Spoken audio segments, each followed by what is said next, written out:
And if you believe it's worse for a priest to abuse a child than to bring up your child Catholic, raise your hands.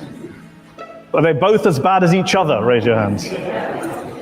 Either way you slice it, it's bad. And when you have to put priests doing bad crap on the same playing field with teaching and indoctrinating children about hell, and you put them up here and they're competing, your worldview, your religion is competing next to one of the most disgusting things humans can do to people who are not adults. Come on, think about it. You talk about how to teach children that there is one God, or that God created the world in 6 days, that is child abuse. To even teach your children religion is child abuse. So, I have a daughter. I teach her about Islam and the horse. He teaches his daughter about the horse. Like, he got pissed off about that horse, man. You leave my damn Pegasus alone. You better leave Pegasus alone, damn it. Richard, Johanna is waiting for you.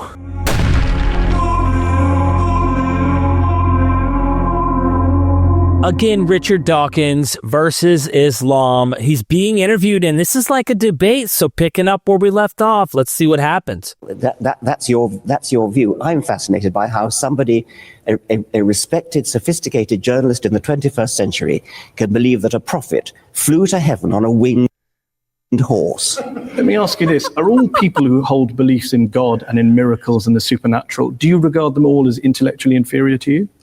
So notice that this is what typically happens when someone's offended, that someone's being critical of, ladies and gentlemen, he believes that a guy got on a winged horse and flew to heaven. Think about that. Pegasus flew to heaven.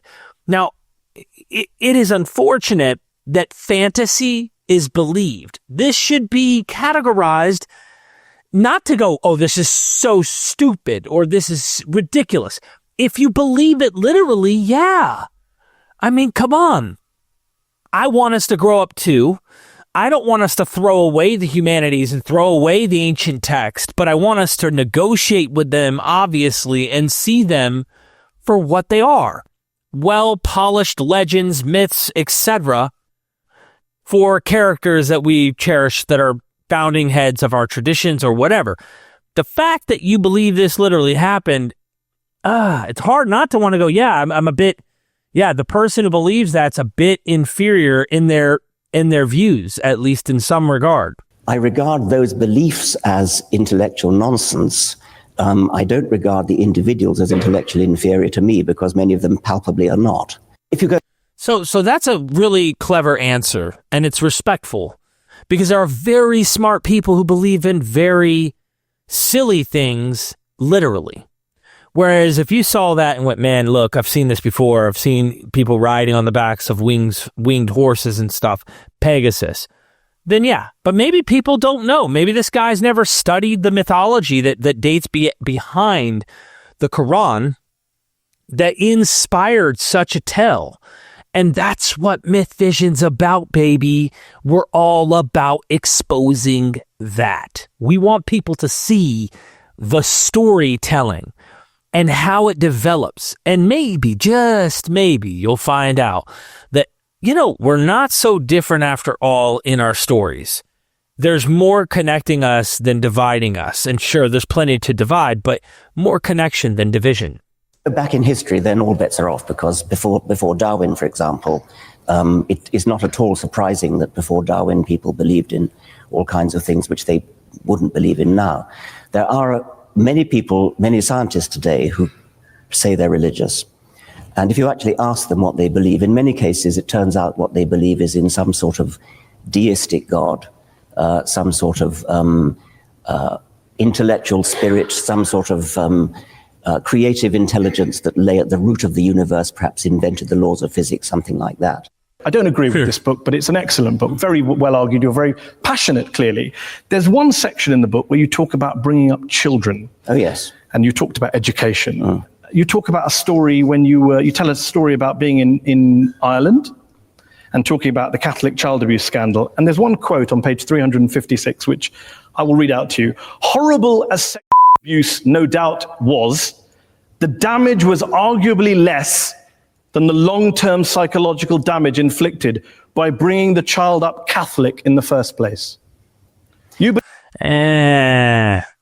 good criticism. believe that being brought up as a Catholic is worse than being abused by a priest? There are shades of being abused by a priest, and I quoted the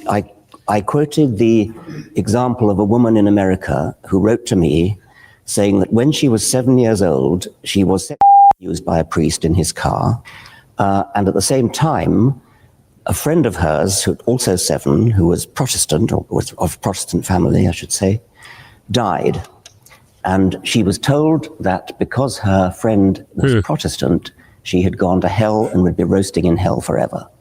And she told me that of those 2 abuses, she got over the physical abuse. It was yucky, but she got over it. But the mental abuse of being told about hell, she took years to get over. And with respect, Richard, you're an empirical. I just look, I'd rather go, I don't know, both are bad. It's that simple. Both can be bad, but I would not try to say one must be over the other unless that person's own subjective voice is vocalizing that. Because look, the trauma of hell's bad, but I've dealt with other traumas too, and I would say at the end of the day, I wouldn't try to make a judgment based on one person's experience that this is the overall answer, right? Some people it may be, and some people it may not. You're a rationalist. One letter from one woman in America isn't really the basis to extrapolate and make such a sweeping conclusion. That is, of course, true. And I'm not basing it on that. It seems to me that telling children such that they really, really believe that people who sin are going to go to hell and roast forever,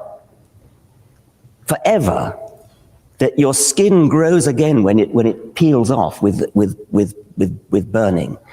It seems to me to be intuitively entirely reasonable that is a worse form of child abuse that will give more nightmares, that will give more genuine distress because they really believe it. They don't believe it's not a problem, of course.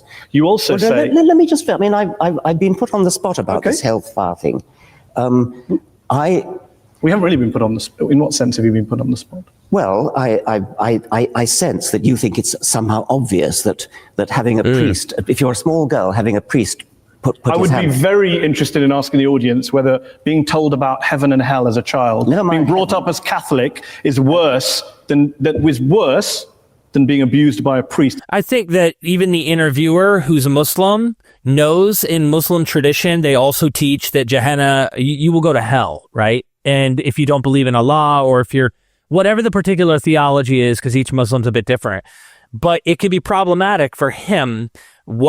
Even though he's talking about Catholicism, the same problem aligns with his own worldview. Okay. Let's have a show of hands. Is it worse to be abused by a priest?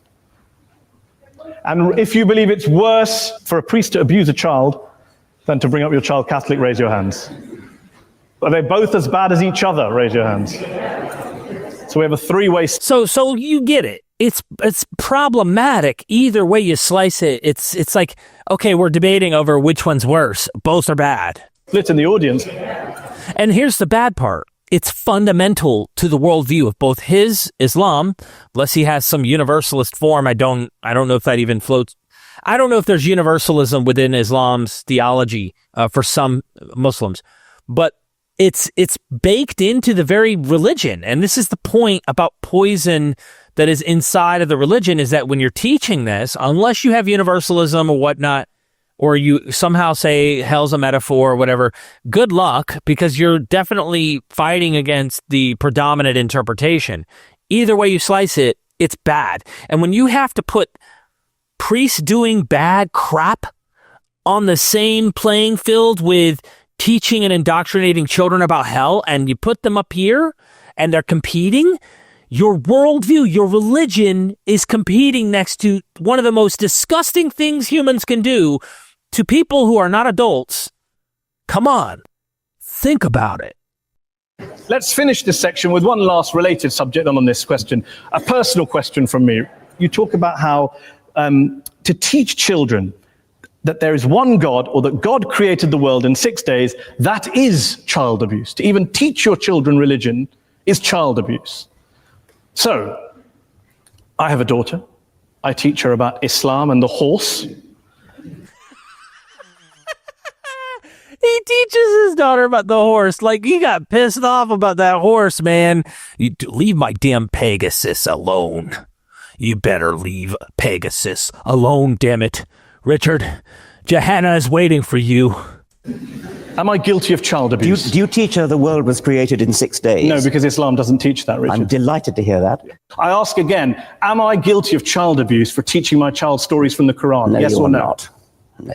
Good to know. Yeah. We are going to... Okay, so he's being confronted right then and there. But I wish they pressed a little further with the guy asking, I believe it's literal and it happened. Do you think that I am doing something immoral by teaching my children that this horse literally did these things? And, pushing this idea, which hell is a literal thing. Notice he went to the horse, though. What if he brought up that I teach my daughter that if you're not good or don't believe in Allah, whatever, that you're going to go to hell, Gehenna, all eternal fire? I would love to see, Richard Dawkins stand his ground and just say, yeah, I think that's child abuse. I think you're abusing your child in that case. That would be, talk about fireworks. Talk more about science, and we're going to go back to the audience to ask some questions to Professor Dawkins in part 2. Okay. So they're doing part 2. We're doing part 2. We're going to continue this. I need you, the viewer, to tell me, do you think that which one is worse, right? Obviously, be careful with your comments because YouTube, the omniscient YouTube watches. But truth be told, are you a Christian who sees this and goes, hey, yeah, I see this as a problem, no matter how you slice it? Hell and his argument about raising a child in Catholicism, with both of those scenarios side by side, what kind of... when you have to put these up here on which might be worse and the crowds are split on trying to explain both are terrible, I mean, come on. When will we realize that there is trauma in teaching people about hell? That's just not a good doctrine. It's crazy.